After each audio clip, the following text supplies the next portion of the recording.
നിനക്കൊപ്പം ഞാനില്ലാതെ പോയല്ലോ ശക്തി. അപ്രതീക്ഷിതമായി വധുവിൻ്റെ വേഷമണിഞ്ഞ എന്നോട് തന്നെ നീ പരിഭവം പറയണം. അവളെ സമാധാനിപ്പിക്കുന്നത് പോലെ ശക്തി തിരികെ പറഞ്ഞു. സോറിഡി, നിന്റെ ഭദ്രൻ ഇനിയില്ലെന്ന് മനസ്സിലാക്കാൻ വേണ്ടിയാണ് ഞാനും നിന്നെ നിർബന്ധിച്ചത്. ഇതിപ്പോ ഇങ്ങനെ വരുമെന്ന് പ്രതീക്ഷിച്ചില്ലല്ലോ. സൂക്ഷിക്കണം. അറിഞ്ഞിടത്തോളം അവിടെ ശത്രുക്കൾ ധാരാളമാണ്. നിനക്കല്ല, വീരഭദ്രസേനന്. അതുകൊണ്ട് തന്നെ അയാളെ കൊടുക്കാനുള്ള ഇര മാത്രമാണ് നീ. എനിക്കറിയാം, ഈ നിമിഷം ഒരു സ്വാർത്ഥതയുടേതു കൂടിയാണ് അഞ്ജു. ഞാനത് നിന്നോട് പ്രത്യേകം പറയേണ്ടതില്ലല്ലോ. നല്ലതിനാവില്ലെന്നറിഞ്ഞുകൊണ്ട് മുന്നോട്ട് ചുവടുകൾ വെക്കുകയാണ്. നിനക്കങ്ങനെ ഒരു ബോധമുണ്ടല്ലോ, അതു മതി. ആരെയും ആശ്രയിക്കാതെ മുന്നോട്ട് ജീവിക്കാൻ ഒരു ജോലിയുണ്ട്. ഈ സ്വാർത്ഥത തുടരാൻ വയ്യെന്നൊരു തോന്നലുണ്ടായാൽ ഒന്നിനു വേണ്ടിയും പിന്നെയും അവിടെ നിൽക്കരുത് നീ. അതുപോട്ടെ, നിന്റെ അമ്മ അറിഞ്ഞിട്ടുണ്ടാവുമോ? അറിയില്ല. അറിഞ്ഞിട്ടുണ്ടാവും. ഇന്നലെയും അക്കൗണ്ടിൽ പണം ക്രെഡിറ്റ് ആയിരുന്നു. അതും മിസ്സിസ് ജയശ്രീ നന്ദഗോപാലിൻ്റെ അക്കൗണ്ടിൽ നിന്ന്.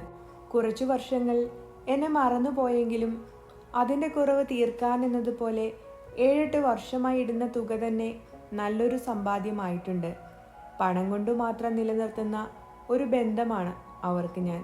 എങ്കിലും ജനിപ്പിച്ച വ്യക്തിയേക്കാൾ ഭേദമാണെന്ന് തോന്നുന്നു. ശക്തി പരിഹാസത്തോടെ പറഞ്ഞു. എത്രയുണ്ടെങ്കിലും നീ അതിൽ നിന്ന് യാതൊന്നും എടുക്കാറില്ലല്ലോ. ആ അക്കൗണ്ട് നീ ഉപയോഗിക്കാറുമില്ലല്ലോ. ഞാൻ വെറുതെ ചോദിച്ചു പോയതാണ്. എന്തായാലും എൻ്റെ ഹൃദയം നിറഞ്ഞ ആശംസകളും പ്രാർത്ഥനകളും നിനക്കൊപ്പമുണ്ട്. അതുപോരെ? മതി. ശക്തി സംതൃപ്തിയോടെ ചിരിച്ചു. അഞ്ജന ഫോൺ കട്ട് ചെയ്യുമ്പോൾ ശക്തിയുടെ നിറഞ്ഞ മിഴികളെ ശിവദ ഒപ്പിയെടുത്തു.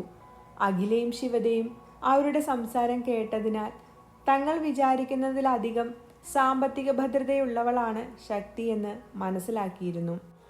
കോൾ കട്ടായതിന് പിന്നാലെ അഞ്ജനയുടെ ഒരു മെസ്സേജ് അവളുടെ ഫോണിലേക്ക് വന്നിരുന്നു. നമ്മുടെ കാര്യങ്ങൾ ഇതിനിടയിൽ നീ മറന്നു പോകരുത് ശക്തി. നമുക്കൊരു ലക്ഷ്യമുണ്ട്. അതിനിടയിൽ നീ ഒരു ഇമോഷണൽ ഫൂളായി നിന്നു പോവരുത്. നിങ്ങൾ വലിയ കൂട്ടുകാരാണല്ലേ? അഖില അവളുടെ ശ്രദ്ധയെ ആകർഷിച്ചുകൊണ്ട് ചോദിച്ചു. 7ാം ക്ലാസ്സിൽ പഠിക്കുമ്പോൾ എന്നിലേക്ക് വന്നതാണ് അഞ്ജന. ഇന്നത്തെ ശക്തിയായി എന്നെ മാറ്റിയതിൽ അവളുടെ പങ്ക് വളരെ വലുതാണ്. അവളെക്കുറിച്ച് ഒറ്റ വാക്കിൽ പറഞ്ഞു തീർക്കാൻ കഴിയില്ല. അത്രയും വലിയ സ്ഥാനമാണ് അവൾക്കെൻ്റെ ജീവിതത്തിൽ. ശക്തിയുടെ അമ്മയുമായി ഇപ്പോഴും കോണ്ടാക്റ്റ് ഉണ്ടോ? അഖില പിന്നെയും ചോദിച്ചു. എനിക്ക് അവരുടെ ശബ്ദം പോലും കേട്ടൊരു ഓർമ്മയില്ല. ഞാൻ ഡിഗ്രി 1ാം വർഷത്തിലെത്തിയപ്പോഴാണ് അക്കൗണ്ടിൽ എല്ലാ മാസവും അപ്രതീക്ഷിതമായി പണം വന്നു ചേരാൻ തുടങ്ങിയത്. അങ്ങനെ അന്വേഷിച്ചപ്പോഴാണ് ജയശ്രീ നന്ദഗോപാൽ എന്ന പേര് കേട്ടത്. ചിലപ്പോൾ അവരുടെ പുതിയ ജീവിതത്തിനിടയിൽ, എന്നെ ഓർത്തുള്ള ശ്വാസം മുട്ടലിനിടയിൽ അവർക്ക് ചെയ്യാൻ കഴിയുന്ന ഏക കാര്യവും അതാവുമെന്ന് ഞാൻ വിശ്വസിക്കുന്നു. അവർ ചിലപ്പോൾ ഒരു സാധു സ്ത്രീ ആയിരിക്കും. അറിയില്ല. മാസം വരുന്ന ഈ തുക അവരെക്കുറിച്ച് ചിന്തിക്കാൻ പ്രേരിപ്പിക്കാറുണ്ട്. അവരുടെ ന്യായത്തെ കണ്ടെത്താൻ ശ്രമിക്കാറുണ്ട്. ഒരിക്കൽ ചതിക്കപ്പെട്ട സ്ത്രീയല്ലേ. അവർക്ക് പുതിയ ജീവിതത്തിൽ സ്ഥിരത കിട്ടിയപ്പോൾ എന്നെക്കുറിച്ചുള്ള നോവ് അധികമായിട്ടുണ്ടാകും. ഭർത്താവിനും മക്കൾക്കുമൊപ്പം എന്നെ ചേർത്തു പിടിക്കാൻ കഴിയാത്തതിൻ്റെ വേദന ഒതുക്കി തീർക്കുന്നത് ഈ പണത്തിലൂടെയാകും. അവരെ കല്യാണം കഴിക്കും മുമ്പ് നന്ദഗോപാൽ എന്ന വ്യക്തി ഞാനൊരു ബാധ്യതയാകരുതെന്ന് വ്യക്തമാക്കിയതാണ് എൻ്റെ ഒറ്റപ്പെടലിൻ്റെ 2ാം ഘട്ടമെന്ന് വേണമെങ്കിൽ ആരോപിക്കാം. ആദ്യഘട്ടം ഞാൻ എൻ്റെ അമ്മയുടെ ഉദരത്തിൽ ഉരുവായ ശേഷമായിരുന്നല്ലോ.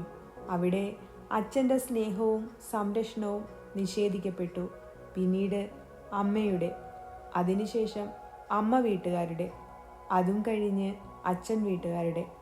ഇനി ആരുടെയും അവഗണനയ്ക്ക് പാത്രമാകാതെ ഞാൻ ഒതുങ്ങി നിന്നെങ്കിലും കാലം എന്നെ പിന്നെയും പിന്നെയും പരീക്ഷിക്കാൻ വേണ്ടി ഭദ്രേട്ടനെ ഉള്ളിൽ നിറച്ചു വെച്ചു. ഇവിടെയും ഞാനൊരവഗണന പ്രതീക്ഷിച്ചിരുന്നെങ്കിലും പ്രണയം പോലും എന്നോട് തോന്നിയിട്ടില്ലാത്തൊരു വ്യക്തിയുടെ പെരുമാറ്റം എങ്ങനെ അവഗണനയാകും? അതുകൊണ്ടാവും ദൈവം ആ അവഗണനയ്ക്ക് പുതിയൊരർത്ഥം നൽകാൻ എന്നെ ഇങ്ങനെ നിർത്തിയത്. തൻ്റെ ജീവിതം അവൾ ചുരുക്കിയാണ് പറഞ്ഞതെങ്കിലും കേട്ടുനിന്ന ശിവതയ്ക്കും അഖിലയ്ക്കും അത് തികഞ്ഞ നോവാണ് നൽകിയത്. വീരന്റെ കാര്യത്തിൽ ഒരു ഉറപ്പ് നൽകാൻ അവർക്കും കഴിഞ്ഞില്ല. അതുകൊണ്ട് തന്നെ അവരുടെ സംസാരം അവിടെ അവസാനിച്ചു. ദക്ഷിണ കൊടുക്കുന്ന കാര്യം പറയുന്നുണ്ട് ശക്തി. കുറച്ചു കഴിഞ്ഞപ്പോൾ അഖില അവളെ തിടുക്കത്തിൽ ഹാളിലേക്ക് കൂട്ടി. അതിസുന്ദരിയാണ് ലക്ഷ്മിയെങ്കിലും ഒരുങ്ങിയിറങ്ങിയപ്പോൾ അവൾക്കൊപ്പം തന്നെ ശക്തിയും നിന്നിരുന്നു. അല്ലെങ്കിലും കാഴ്ചയിൽ ഇരുനിറമാണെങ്കിലും അത്ര മോശം പറയാത്ത സൗന്ദര്യം ശക്തിക്കുണ്ടായിരുന്നു.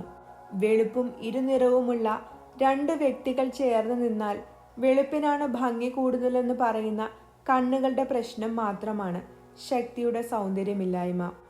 ആദ്യ കാഴ്ചയിൽ തന്നെ ലക്ഷ്മിയിൽ മിഴികളുടക്കി പോകുന്നവർക്ക് ശക്തിയിലെ അഴക് കണ്ടെത്താൻ അല്പനേരം അവളുടെ മുഖത്തേക്ക് ഉറ്റുനോക്കേണ്ടി വരും. ഭംഗിയുള്ള പുരികക്കൊടികളും വിടർന്ന നിറയെ പീലികളുള്ള മിഴികളും നീണ്ട മൂക്കും സൂക്ഷിച്ചു നോക്കിയാൽ മാത്രം കാണുന്ന കീഴ്ചുണ്ടിലെ മറുകും ചെറിയ തുടുത്ത കവളുമായി നിൽക്കുന്നവൾക്ക് സൗന്ദര്യമില്ലെന്ന് എങ്ങനെ പറയും? പോരാത്തതിന് ശരീരം നിറഞ്ഞു കിടക്കുന്ന ആഭരണങ്ങളുടെ തിളക്കവും. ലക്ഷ്മിയിലെത്തിയ വീരന്റെ മിഴികൾ വേഗത്തിൽ പിൻവലിഞ്ഞുകൊണ്ട് ശക്തിയിലേക്ക് ചേർന്നിരുന്നു. കണ്ടു നിൽക്കുന്നവർക്ക് അവനൊരു താരതമ്യം നടത്തുകയാണെന്ന് തോന്നുമെങ്കിലും അതായിരുന്നില്ല അവന്റെ മനസ്സിൽ. വീരൻ മറ്റാരെയും നോക്കാതെ ലക്ഷ്മിയുടെ കൈ പിടിച്ചുകൊണ്ട് വാ എന്ന് ആജ്ഞാപിച്ചുകൊണ്ട് അച്ചമ്മയുടെ മുറിയിൽ കയറി. ഒപ്പം അവളെയും വലിച്ചു കയറ്റി വാതിൽ ലോക്ക് ചെയ്യുമ്പോൾ ശക്തി ഒഴിച്ചുള്ളവർ അവന്റെ പെരുമാറ്റത്തിൽ ഭയന്നും അമ്പരന്നും പോയി. ജിനു മുഖത്തടിയേറ്റതുപോലെ അല്ലുവിനെ നോക്കി. എന്തിനാടാ പേടിക്കുന്നത്? അവൾക്ക് വേണ്ടെന്ന് തോന്നിയ ഒന്നിനെ യാതൊരു കാരണം കൊണ്ടും അവൾ സ്വീകരിക്കില്ല. അവനിനി എന്തെല്ലാം പറഞ്ഞാലും അതിൽ മാറ്റമുണ്ടാവില്ല. നീ എൻ്റെ പെങ്ങളെ ഇങ്ങനെ വില കുറച്ച് കാണരുത്. അല്ലു തൻ്റെ സഹോദരിയിലുള്ള വിശ്വാസത്തോടെ ജിനുവിനെ സമാധാനിപ്പിച്ചു. ജാനകിയമ്മ ആ മുറിക്ക് നേരെ നടന്നപ്പോൾ ശക്തി അവരുടെ കയ്യിൽ പിടിച്ചുകൊണ്ട് വേണ്ടുന്നതുപോലെ തലയാട്ടി. നിനക്ക് പേടിയില്ലേ മോളെ? ഈ വിവാഹത്തിന് തയ്യാറായി നിൽക്കുന്ന നിന്റെ മുന്നിൽ വെച്ച്. അവർ തുറന്നു പറയാതെ വിമ്മിട്ടത്തിലായി. കാഴ്ചകൾ കണ്ടുനിന്ന സിന്ധുവിന് പൊട്ടിച്ചിരിക്കാൻ തോന്നി. ഹോ, എന്തായിരുന്നു എല്ലാവരുടെയും അഹങ്കാരം! അവനറിയാം കെട്ടിക്കൂടെ പൊറപ്പിക്കാൻ മാത്രം മേന്മ ഇവളിലില്ലെന്ന്. വേഷം കെട്ടലുകളൊക്കെ അഴിച്ചു വെച്ചിട്ട് ഇപ്പോൾ തന്നെ ഇറങ്ങിയാൽ അധികം നാണം കെടാതെ പോകാൻ കഴിയും. സിന്ധുവിന്റെ പരിഹാസം അവിടെ ഉയർന്നു കേട്ടു. സിന്ധു, ഇത് നിന്റെ മണിയാലത്തെ വീടല്ല ഇവിടെ കിടന്ന് കുരയ്ക്കാൻ. പാലാഴിയാണ്. ക്ഷണിക്കാതെ വന്നിട്ട് ആളാവാൻ നോക്കിയാൽ എൻ്റെ കൈച്ചൂട് നീ അറിയും. ജാനകിയമ്മയുടെ വാക്കുകൾക്ക് മുമ്പിൽ അവർ വിളറിപ്പോയി. ജാനകി ശക്തിയെ നോക്കി സംസാരിക്കണമെന്ന മട്ടിൽ. ചുരുങ്ങിയ സമയം കൊണ്ട് തന്നെ മനസ്സിലാക്കിയ ജാനകിയമ്മയുടെ നോട്ടത്തിനർത്ഥം അവൾക്ക് മനസ്സിലായി. മണിയാലത്തെ വിമലിന്റെ രണ്ടാം ഭാര്യ യോഗ്യതകൾ സ്വയം വിലയിരുത്തിയ ശേഷം എന്നെ ഭരിക്കാൻ വന്നാൽ മതി. നിങ്ങളെ കെട്ടി കൂടെ പൊറപ്പിക്കാൻ യോഗ്യതയുണ്ടായിരുന്നു എന്ന് ആദ്യം സ്വന്തം ഭർത്താവിനോട് തന്നെ ചോദിച്ചു നോക്കൂ. എനിക്കുറപ്പാണ് അയാളുടെ മനസ്സ് ഇല്ലെന്ന് തന്നെ പറയുമെന്ന്.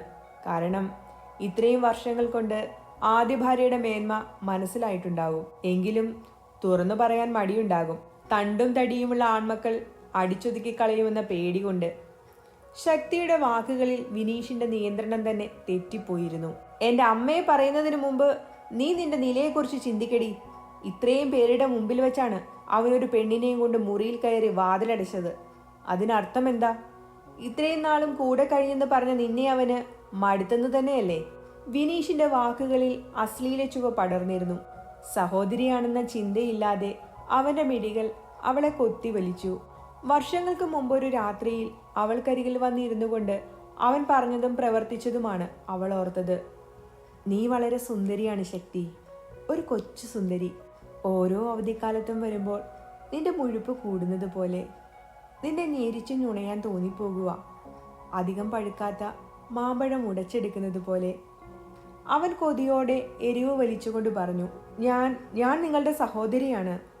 ദേഷ്യം കൊണ്ട് വിറച്ച 17കാരിയുടെ മുഖത്ത് നോക്കി അവൻ അറിയാതെ ചിരിച്ചുപോയി. ഏതു വകയിൽ? എൻ്റെ അമ്മയാണോ നിന്നെ പ്രസവിച്ചത്? അന്നത്തെ അതേ ഭാവം ഇന്നും അവനിൽ നിറഞ്ഞപ്പോൾ ആദ്യത്തെ പകപ്പിനൊടുവിൽ അവൾ പ്രതികരിച്ചു. ഇത്രയും പേരുടെ മുന്നിൽ വെച്ച് അനിയന്റെ ഭാര്യയെ നിശ്ചയിച്ച പെണ്ണിനെ ഒരു മുറിയിലേക്ക് വീരഭദ്രസേനൻ കൂട്ടിയെങ്കിൽ അതിനു പിന്നിൽ അവർക്ക് പരസ്പരം സംസാരിക്കാൻ എന്തെങ്കിലും കാരണമുണ്ടായിട്ട് തന്നെയാ. അല്ലാതെ കാണുന്ന സ്ത്രീകളിൽ മുഴുവൻ കാമം തീർക്കുന്ന സ്വഭാവം ഭദ്രേട്ടനില്ല. അമ്മയെയും സഹോദരിയെയും അനിയത്തിയെയും വീരഭദ്രൻ ആരും പഠിപ്പിച്ചു കൊടുക്കേണ്ടതില്ല. ഇനി കുറെ സ്ത്രീകളുടെ ഒപ്പം കഴിഞ്ഞ ചരിത്രം കൊണ്ടാണെങ്കിൽ ആ സ്ത്രീകളും സമ്മതത്തോടെ തന്നെയാണ് അയാളുടെ ഒപ്പം കഴിഞ്ഞതും പിരിഞ്ഞു പോയിട്ടുള്ളതും. ഒരാളെയും ബലമായി പ്രാപിച്ച ചരിത്രമോ കൂട്ടിക്കൊടുത്ത ചരിത്രമോ ഭദ്രേട്ടനില്ല. പക്ഷേ നിന്റെയൊന്നും കാര്യത്തിൽ അങ്ങനെയല്ലല്ലോ. വീരന് വേണ്ടി ആ വീടിനുള്ളിൽ ആദ്യമായി ശക്തിയുടെ ശബ്ദമുയർന്നപ്പോൾ ഭദ്രയുടെ ചുണ്ടിൽ പുഞ്ചിരി നിറഞ്ഞു. എത്രയൊക്കെയാണെങ്കിലും തൻ്റെ മക്കൾ മറ്റുള്ളവർക്ക് മുമ്പിൽ മോശക്കാരായി നിൽക്കുന്നത് മാത്രം അവർക്ക് സഹിക്കില്ലായിരുന്നു. കുറച്ച് സ്വാർത്ഥതയുണ്ടെങ്കിലും രണ്ടു മക്കളെയും അവർ സ്നേഹിച്ചിരുന്നു. ഏതാണ്ട് 10 മിനിറ്റിന് ശേഷം ജാനകിയമ്മയുടെ മുറിയുടെ വാതിൽ തുറന്ന് വീരനും പിന്നാലെ ലക്ഷ്മിയും ഇറങ്ങി വന്നു. രണ്ടാളുടെയും മുഖത്ത് ഗൗരവം നിറഞ്ഞു നിന്നിരുന്നു. ജിനു ലക്ഷ്മിക്കടുത്തേക്ക് പോകാൻ ശ്രമിച്ചപ്പോൾ അല്ലു തടഞ്ഞു. ഇപ്പോഴൊന്നും ചോദിക്കാൻ നിൽക്കരുത് ജിനു. സ്ത്രീകൾക്ക് അവരെ സംശയദൃഷ്ടിയോടെ നോക്കുന്ന പുരുഷനെ ഒരിക്കലും സ്നേഹിക്കാൻ കഴിയില്ല. പ്രത്യേകിച്ച് എൻ്റെ സഹോദരിയാണെങ്കിൽ പറയുകയും വേണ്ട. പാലാഴിയിൽ നിന്നേക്കാൾ എല്ലാ കാര്യങ്ങളിലും മുന്നിട്ട് നിൽക്കുന്നത് വീരഭദ്രസേനനായിട്ടും അവൾ എന്തുകൊണ്ടാണ് നിന്നിലേക്ക് ചാഞ്ഞതെന്ന് ഇടയ്ക്കൊന്ന് ചിന്തിക്കുന്നത് നല്ലതാണ്. അല്ലുവിൻ്റെ ഗൗരവം നിറഞ്ഞ വാക്കുകളിൽ ശാസനയും കലർന്നിരുന്നു. അത് മനസ്സിലായതുപോലെ അവൻ തലയാട്ടി. ജിനുവിൻ്റെ അനുസരണ അല്ലു മുതലെടുത്തുവെങ്കിൽ ഈ കാണുന്ന രൂപവും പാവത്തരവും മാത്രമല്ല ജിനുവെന്ന് അപ്പോഴും അല്ലു തിരിച്ചറിഞ്ഞിരുന്നില്ല. അല്ലു ലക്ഷ്മിക്കടുത്തേക്ക് ചെന്നവളെ ചേർത്ത് പിടിച്ചുകൊണ്ട് പുറത്തേക്ക് നടന്നു. ശക്തി മണിയാലത്തമ്മയ്ക്കും ലളിതയ്ക്കും ദക്ഷിണ നൽകി. പിന്നവൾ വിനയനാണ് നൽകിയത്. ജന്മം നൽകിയ വിമലിനെയും രണ്ടാനമ്മ സിന്ധുവിനെയും അമ്മയുടെ സഹോദരൻ ജയനെയും അവൾ കണ്ടെന്ന് പോലും നടിച്ചില്ല. അവളെ നിർബന്ധിക്കാൻ മറ്റാരെയും ജാനകിയമ്മ സമ്മതിച്ചതുമില്ല. ദക്ഷിണ കിട്ടാതെ പോയതിൻ്റെ അപമാനം അവരുടെ മുഖത്ത് നിഴലിച്ചിരുന്നു. ഭദ്ര ജാനകിയമ്മയെ പേടിച്ചാണ് ദക്ഷിണ വാങ്ങിയതെങ്കിലും ശക്തിയുടെ നെറുകയിൽ പോലും കരം ചേർത്തിരുന്നില്ല. ഭവികയ്ക്കും ആ കാഴ്ച സന്തോഷം തന്നെയാണ് നിറച്ചത്. ശക്തി പാലാഴി വീടിന്റെ പ്രധാന വാതിൽ കടന്ന് പുറത്തേക്കിറങ്ങുമ്പോൾ സിന്ധു ഭർത്താവിനും മക്കൾക്കുമൊപ്പം നിന്ന് മുറുമുറുത്തു. ജനിപ്പിച്ച തന്തയ്ക്ക് പോലും ബഹുമാനം കൊടുക്കാത്ത നെറികെട്ടവൾ. ഇത്രയും വലിയ അവഗണനയും അനുസരണക്കേടും അവർ പ്രതീക്ഷിച്ചിരുന്നില്ല. മണിയാലത്തമ്മയ്ക്കും ശക്തിയുടെ ആ അഹങ്കാരം തീരെ ഇഷ്ടമായില്ലെങ്കിലും ജാനകിയമ്മയെ ഓർത്ത് മൗനം പാലിച്ചു. ഏതവസ്ഥയിലും സ്വന്തം താല്പര്യങ്ങൾ മുറുകെ പിടിക്കുന്നവൾക്കുള്ളത് വെറും ഒരു പിടിവാശിയല്ല, ദേഷ്യവും അവഗണനയും കൊണ്ടുണ്ടായ നോവാണെന്ന് ജാനകിയമ്മയ്ക്ക് മനസ്സിലാക്കാൻ കഴിഞ്ഞിരുന്നു. തറവാട്ടിലെ മൂത്ത കുട്ടിയെന്ന സ്ഥാനമുള്ളതിനാൽ വീരൻ തന്നെയായിരുന്നു മുന്നിൽ. അതുകൊണ്ട് തന്നെ ആദ്യത്തെ ചടങ്ങ് വീരന്റെയും ശക്തിയുടെയുമായിരുന്നു. എന്നിരുന്നാലും 2 മണ്ഡപങ്ങളിലായി വധൂവരന്മാർ അടുത്തടുത്തായി നിന്നിരുന്നു. മണ്ഡപത്തിലേക്ക് ലച്ചു കയറിയപ്പോഴാണ് അവളുടെ അച്ഛനും സഹോദരങ്ങളും കുടുംബവും അവിടേക്ക് വന്നത്. അവരെ കണ്ട് പ്രമീളയുടെ മുഖത്ത് വിജയീഭാവം നിറഞ്ഞു നിന്നിരുന്നു. അല്ലു അവരെ ലച്ചുവിന്റെ അടുത്തേക്ക് കൂട്ടിക്കൊണ്ടുവന്നു. അലക്സിന്റെ അമ്മച്ചി ലച്ചുവിന്റെ കരം കവർന്നു. അമ്മയെപ്പോലെ മോൾക്കും പിണക്കമാണെന്നറിയാം, പക്ഷേ വരാതിരിക്കാൻ കഴിഞ്ഞില്ല. അവർ അവളുടെ നെറുകയിൽ മുത്തുമ്പോൾ അവൾ ചിരിച്ചെന്ന് മാത്രം വരുത്തി തീർത്തു. പിന്നെ ഉപചാരം പോലെ അവരുടെ കാലിൽ തൊട്ട് വന്ദിച്ചു. അവൾക്കായി അവർ കൊണ്ടുവന്ന ആഭരണങ്ങൾ ഏതാണ്ട് 15 പവനോളം ഉണ്ടായിരുന്നു. അമ്മച്ചി 2 വളകളും ഒരു മാലയും അവളുടെ കഴുത്തിലേക്ക് ഇട്ടുകൊടുത്തു. ഇതൊന്നും ഇല്ലെങ്കിലും അവൾക്കൊരു കുറവും വരില്ല. പ്രമീള ധാർഷ്ട്യത്തിൽ പറഞ്ഞെങ്കിലും അവരാരും അത് കേട്ടെന്ന് നടിച്ചില്ല. അലക്സ് ലച്ചുവിന്റെ കയ്യിലേക്ക് ഒരു കീ വെച്ചു കൊടുത്തു. നീ ആഗ്രഹിച്ച വണ്ടിയാണ്. പപ്പയ്ക്ക് ഇതുമാത്രമേ തരാൻ കഴിയൂ. ഇതും സൂസന്റെ കരുണയാണ്. അവൾക്ക് നീ മകൾ തന്നെയാണ്. മകളുടെ വിവാഹത്തിന് വന്നിട്ടും 2ാം ഭാര്യയെ ന്യായീകരിക്കുന്ന സ്വന്തം പിതാവിനെ ലച്ചു പിന്നെയും വെറുത്തു. അവളത് അയാളുടെ ഉള്ളം കൈയിലേക്ക് തന്നെ ചേർത്ത് വിരലുകൾ മടക്കി വെച്ചു. ഞാൻ മോഹിച്ച വണ്ടി ഞാൻ തന്നെ വാങ്ങിയെടുത്തോളാം. അതാണ് അന്തസ്. അലക്സിന്റെ മുഖം വിളറിപ്പോയെങ്കിലും അയാൾ പുഞ്ചിരിക്കാൻ ശ്രമിച്ചു. തുടരും.